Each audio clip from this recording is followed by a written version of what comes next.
نتعرف عليها ونشوف ايه الاوضاع هناك. هي منطقة الحدود السورية التركية، المنطقة اللي هي ما بين دلوقتي منطقتين منكوبتين. الناس في سوريا متبهدلين والناس في تركيا ايضا متبهدلين.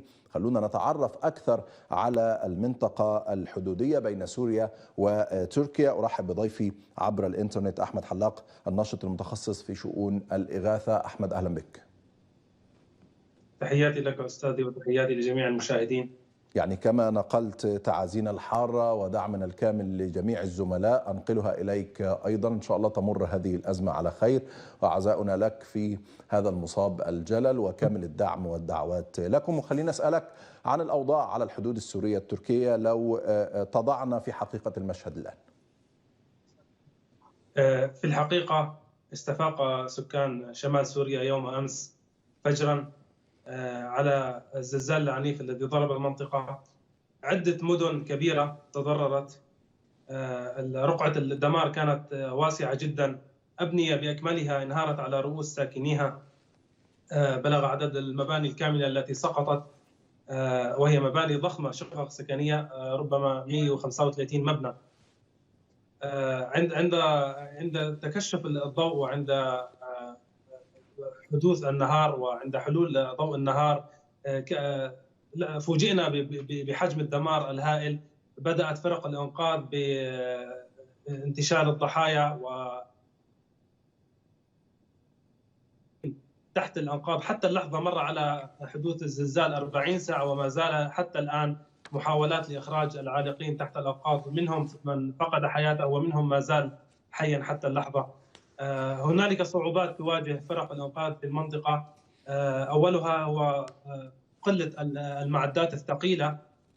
كما تعلم الزلزال انتشر على رقعة واسعة في عدة مدن. هنالك عدد أو نقص في المعدات الثقيلة لإنجاز العمل في الوقت اللازم. كما هناك ضعف ونقص في المستهلكات الطبية، في النقاط الطبية، لأن المنطقة مكتظة سكانيا، وهي المرة الأولى ربما منذ قرون، ربما منذ 200 أو 300 سنة التي يحدث فيها هكذا كارثة في المنطقة. أحمد، هل تحسنت جهود الإنقاذ وتحسنت عمليات انتشال العالقين أم لا زالت هناك صعوبة؟ والله يا أستاذي، في الحقيقة يعني أنا البارحة كنت في الميدان في بلدة أطمة، واليوم كنا في الأتارب. يعني اليوم صدمت في الأتارب بعد 40 ساعة الناس بجانب المنقذين عم يشيلوا الأنقاض بأيديهم، لأنه في حتى يطالعوا أقاربهم وذويهم. يعني فالعملية الإنقاذ ما زالت بنفس المعدات. ما وصل أي دعم جديد، فقط المعدات الموجودة لدى المنظمات المحلية في المنطقة كالدفاع المدني السوري. كل الشكر لجهودهم، يعني عم يبذلوا أقصى طاقتهم، عم يوصلوا الليل في النهار للوصول إلى العالقين. في بعض الحالات عم يسمعوا أصوات العالقين في الطوابق السفلى، لكن يعني ليس من السهل إزالة هذا الركام والوصول لهم قبل فوات الأوان. لا معلش، لأن ده مشهد صعب شوية. بعض المسعفين أو من رجال الدفاع المدني هم سامعين صوت العالقين تحت الأنقاض بس مش قادرين يطلعوهم لأن ما فيش معدات.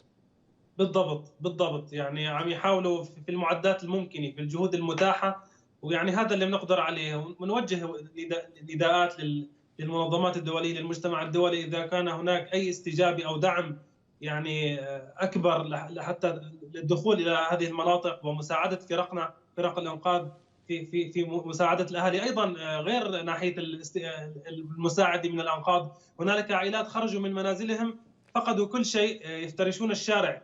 يعني ما عندهم أي مواد للجلوس أو أغذية حتى، وبتعرف جو شتاء والمنطقة تمر في عاصفة. أحمد معلش، لأنه يعني ربما الكلام في الإعلام بيقال بسهولة، يفترشوا الشارع وإحنا في شهر فبراير وفي عاصفة ثلجية. ده ما ينفعش يبقى مجرد كده عبارة في جملة عابرة ونمر عليها. يعني إيه؟ يعني الناس دول نايمين على الأرض في عز البرد اللي إحنا فيه بقالهم يومين؟ بيناموا في الحدائق العامة، بين الأشجار، في الحقول.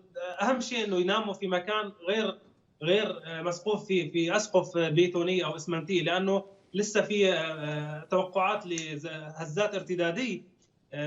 أنت بتعرف يعني في الجيولوجيا الزلزال بعد 10 أيام بيظل الوضع مش طبيعي أو مش منطقي، ربما في أي لحظة يتكرر. فالعالم صار عندها عقده، صارت خايفه انه تفقد اطفالها، تفقد اولادها. فانا اصدقائي حرفيا يعني بعرف اصدقائي عم يناموا برا بيوتهم، يعني عم يناموا في، بتعرف في عندنا مخيمات مسقوفه باسقف قماشيه وبشوادر بلاستيكيه، فصارت هاي الخيام امنه اكثر من البيوت الاسمنتيه. طيب النظام في تركيا بيقول أنه بيواجه أزمة، ووصف هذه المناطق أو أعلنها مناطق منكوبة.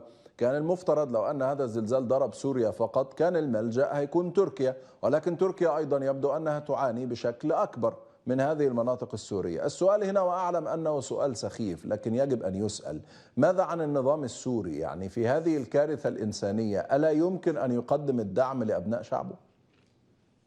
والله في الحقيقة يعني النظام السوري بعيد كل البعد عن الحديث في الجانب الإنساني، لأنه هو خلال طيلة 11 أو 12 سنة كان عم يقتل هذا الشعب بمختلف الأسلحة، بمساندة روسيا بالصواريخ البحرية والطائرات الجوية.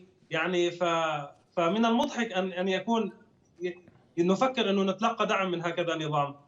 أحمد حلاق، الناشط المتخصص في شؤون الإغاثة من الحدود السورية التركية، شكرا جزيلا لك. سلام. حلقتنا